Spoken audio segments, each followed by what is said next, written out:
So here we go. PBA Sabado Nights now underway.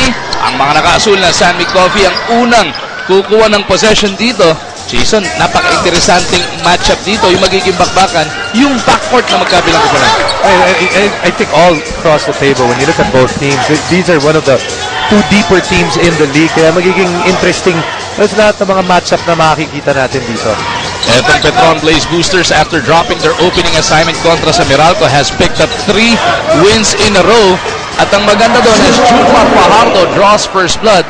Yung mga panalo nila, Jason, paganda ng paganda, palupit ng palupit yung kanilang nagiging performance. Palaki ng palaki lamang nila dito mga kalaban nila. Talking of Petron, and right there, first basket, Jumar Fajardo, you can see Petron, you know, they really have a lot of weapons on their side and lots of ways to beat you as well. James Yap struggled in his first 2 games in the Governor's Cup. Broke out his funk last time around. Minti sa kanyang unang tira. Ito na yung pangalawa. Pasok yan! Can't give him too many opportunities. Speaking about James Yap, yes, sinabi mo nga, he struggled in his first 2 games, but now he has found his form. Coming from the last game, tapos ito, libre, open look for himself.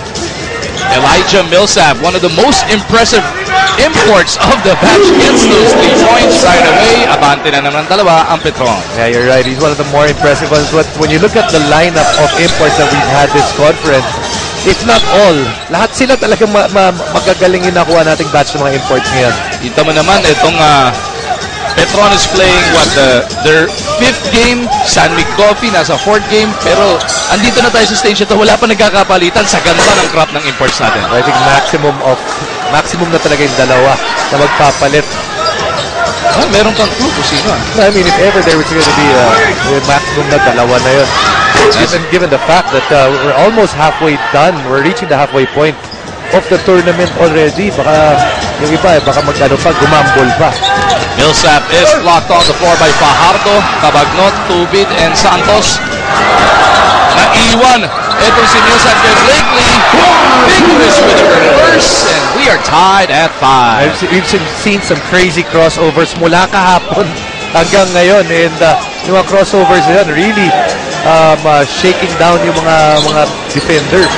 Tubid sa loob, gliding in the air for those 2 points.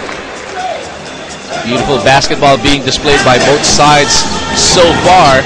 San Miguel, 5 nila has Alex Malyari. Si Pingris na nabanggit na natin. Nandiyan dyan si Devance, si Blakely at si James Yap. Millsap gambling. Blakely taking it to the rack. Humihingi ng offensive foul itong Petron, pero 2 shots parating para kay Marcus Blakely. It's a crossover right here. Also, you got to credit also the floor there. Teams like Mexatulasan. But look at Mark Pingris. At that size, still the athletic ability to take it to the other side. Blakely, his free throw shooting has been the focus in the first assignments sa kampanya netong San Mig Coffee. He improved somewhat in their last game, pero malayo pa rin sa mga dinedesire mo from an import when he goes 2 for 2 right here, right now. You know, people are going to look at that because that's the only weak spot of his game at the moment. Everything else has to be top-notch and one of the best in the league. Ka-average ka ba naman ng 20-20? Those blocks by Pinoy Sakuragi. Happy ka naman kagad yung naging magkakampi sa Gilas, Pilipinas. This is what Mark Pingris brings to the table. The energy, the hustle, and of course right there, the presence underneath. Kahit na mas maliit siya, nasasabayan niya yung malalaki. Millsap slicing through, no go. Malyari for the board. Forward pass over to Blakely.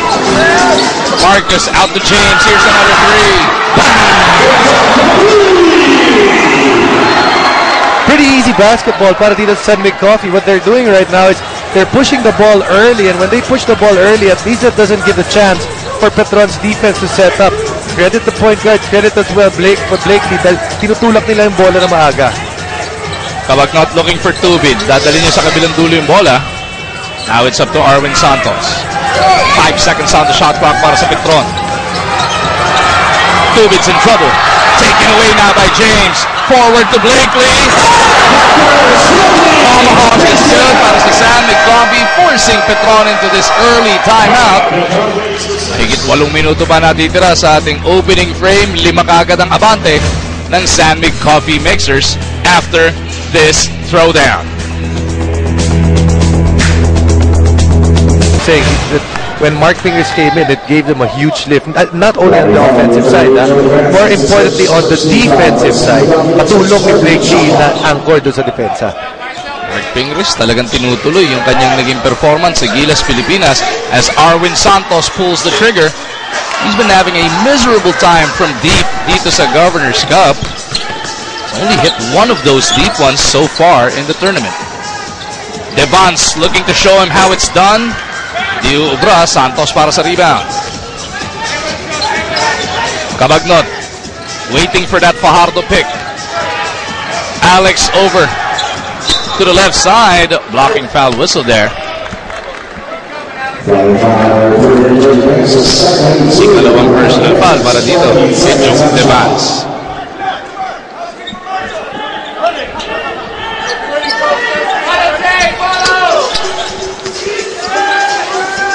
Cabagnot fakes off Malyari, goes to Santos sa kabilang kanto, susubok. Sobra pa rin yung kanyang tira doon. Arwin Santos now 1 of 13 from the 3-point line dito sa ikatlong komperensya ng inyong PBA. Blakely with 10 to work with, 5 minutes having gone by in this matchup. Yap over to Blakely, somebody's got to put it up. Foul whistled on Fajardo. Even if Junmar Fajardo, he played for Gilas, he still needs a lot of maturity. You can see right there in that play. You can say it's almost a cheap foul that siya yung pumangga dito kay Blakely. He could have stayed there in the middle, just used his size, taas yung kamay. But what happens is he gives up that foul, becomes his second personal, pupunta tuloy siya sa bench. Doug Kramer now in the game for the first time para sa Petron. Malyari to Devance, looking to touch it over to Ping. 4 na segundo sa kanilang shot clock. Devance forced to put it up, couldn't bail them out. Ball is loose. Kramer tracks it down. Lassiter picking up speed, bumping into James. Gets it out to Kramer. Elijah Millsap trying to decide what to do. He runs into traffic. Arwin! It's just athletic ability on the part of Arwin Santos. Di mo alam kung saan niya kukunin. The long arms as well as the leaping ability had the defense guessing kung saan niya kukunin. So si Arwin Santos, when he doesn't settle for the 3, very efficient as Devance gets that reverse in return. 63% shooting yan pagka hindi sa 3 tumitira si Arwin Santos. And you almost feel he's bailing out his defender when he's pinned and shooting that 3-point shot. Cabagnot kontra Malyari. They go to Millsap. He launches a 3. Pangalawa na yan. I believe that's Joe Devance. Joe Devance cannot help a little bit too much there dahil kailangan arm's length away siya dito kay Elijah Millsap because Millsap is gonna make and take that shot. Malyari couldn't get rid of Cabagnot. Pingris, hindi sila nagkaintindihan doon ni Blakely. Shot clock actually didn't go off. Yeah, it seems like Malyari was trying to beat the shot clock pero hindi na tumunog yung buzzer pero because the shot clock actually reset already nung pinasa ni Pingris yung bola. Dahil nag-iba na yung possession, ano? No, because it actually hit the ring when he passed it. Millsap in trouble. Blakely pinukul papunta kay James. It's a foot race with Millsap. James trying to get it over to Rivas. Cabagnot has it taken away by Malyari. Rivas gets that layup. Too many turnovers. Actually, too many turnovers on the part of Petron. Can't allow San Mig Coffee to get those turnovers. Dahil kita natin San Mig Coffee pa nagka-turnover. Blakely, one of those guys at tatakbo and that's where they got a lot of points. Number 1 in the league when it comes to turnover points. Blakely contra Santos. They get it over to Rivas. Back to Blakely. Takes the contact. Puts it up.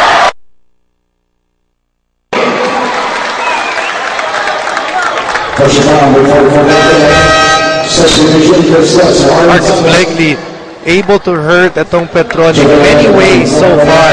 This one, he wants to hurt them the 3-point way. As PJ Simon checks in para kay James Yap. Chris Lutz pumasok na rin. Kasama pa itong si Chico Lanete to replace the backcourt para naman sa Petron. 3-point play completed. San Mig Coffee lead now up to 7 points. Lutz down to go to the defense is fouled. That's miscommunication on the part of San Mig Coffee. You gotta be able to locate your man a little bit early. Nahuli doon si PJ Simon. That's why Chris Lutz was able to get a running start. Referee Rivas whistled for that personal foul, yung last line of defense na tinaga niya. Kaya 2 shots parating para dito kay Chris Lutz. Pasok yung una as we take a look at this Kawasaki rousing fast break. Starting dito, none other than Marcus Blakely. Yap took it away early on. Marcus Blakely makes him pay. Brought to you by Rouser 135 by Kawasaki. Rouse the rider in you. Blakely forced to get it across. Pingris ngayon may tangan ng bola. Kramer sagging off. They go to Rivas. Pasa niya medyo behind pero nandito si Malyari to salvage it. Taken away by Millsap. Millsap against Blakely.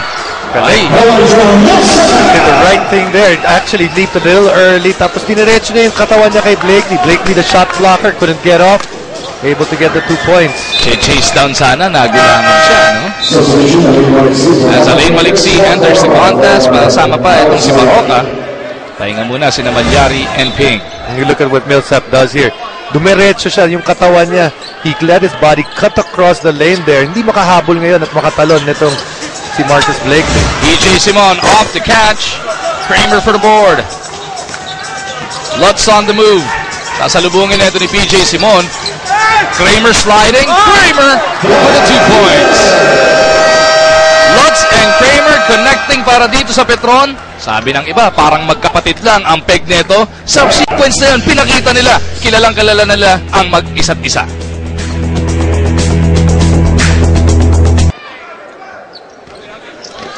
Six unanswered points galing dito sa Petron Blaze has forced etong San Miguel to a timeout, but they turn it over right away. Referee Rivas though recovers with a huge block. But that's just a poor inbound on the part of San Mig Coffee. Coach Tim Cone wanted that timeout to stop the momentum. Ang nangyari, binalik pa nila yung bola dito sa Petron. Millsap contra Blakely. Goes down low to Kramer. Looking to carve out some space. Asking for the foul. Ball will remain with Petron.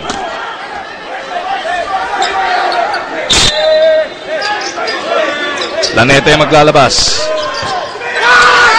Tanakaw papunta kay Kramer. Gets the basket. May kasama pang foul. This unit of Petron Blaze right now is simply taking advantage of miscommunication on defense of the unit of San Mig Coffee. This is not the first time that this unit of San Mig Coffee has missed an assignment. Doug Kramer taking full advantage. Kramer couldn't complete the 3-point play, but Millsap keeps the possession alive para dito sa mga nakaputi. Last hitter to Kramer na naman. Not that time around. Uy, Lanete right there. You know, and turnovers galore para dito sa San Mig Coffee. Lanete with a pull-up. Diubra. Baroka steps on the gas.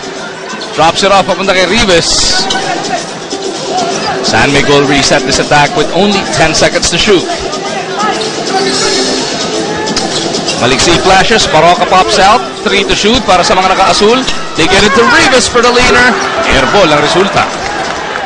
Defense of Petron definitely stepping it up here in the latter part of this first quarter. Millsap biglang nanlaki mata because he saw itong si Maliksi was on his back heel. He picks up the personal on the lane. Second yan para kay Maliksi. 2 shots para dito kay Millsap.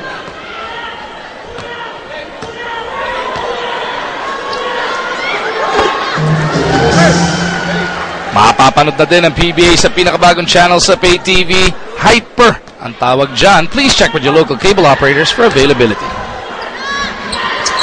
Another interesting subplot dito sa matchup na to, Jason. Olsen Racela, who used to coach Petron Blaze, is now one of the assistants dito sa San Mig. How big a part is that going to play? You know, that on the part of Coach Olsen, you know, he knows a lot of the players there. He knows a lot of the sets that are being run. But now, this is not a league that has 100 teams to begin with. You know, other coaches know what other teams want to run anyways. Petron still up by 1, 2-minute warning of the first quarter. Kramer overshoots. Looking at the officials, Blakely looking to make him pay.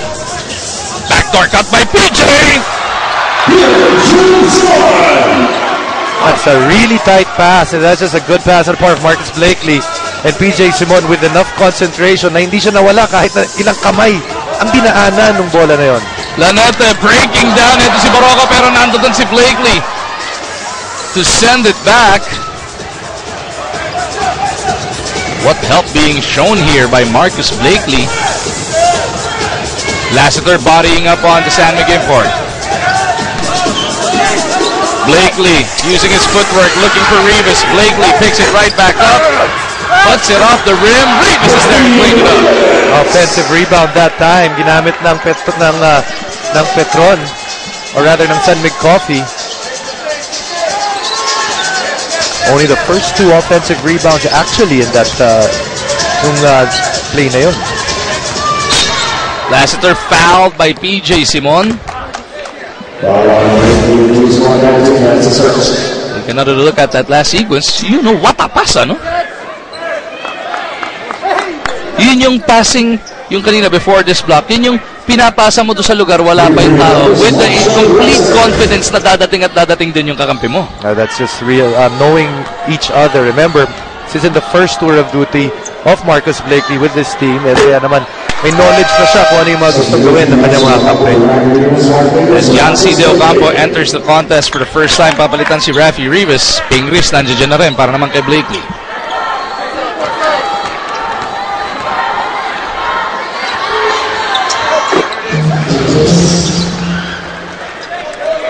Under a minute remaining sa quarter number 1.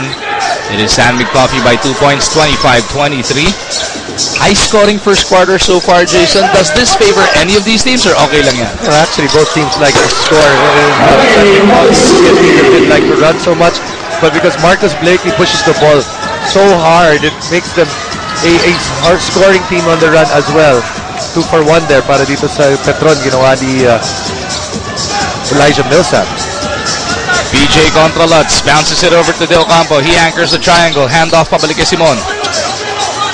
Lutz giving Simon fits here, but is called for the reach and foul. In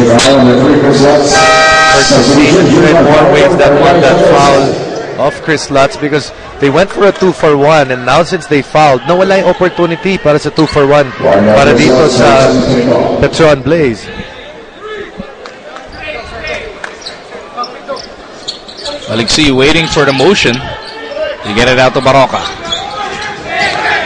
Ito na nga, San Mig looking to hold for the last possible attempt.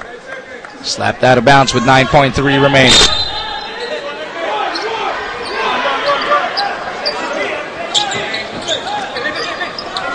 Maliksi with 6 to shoot.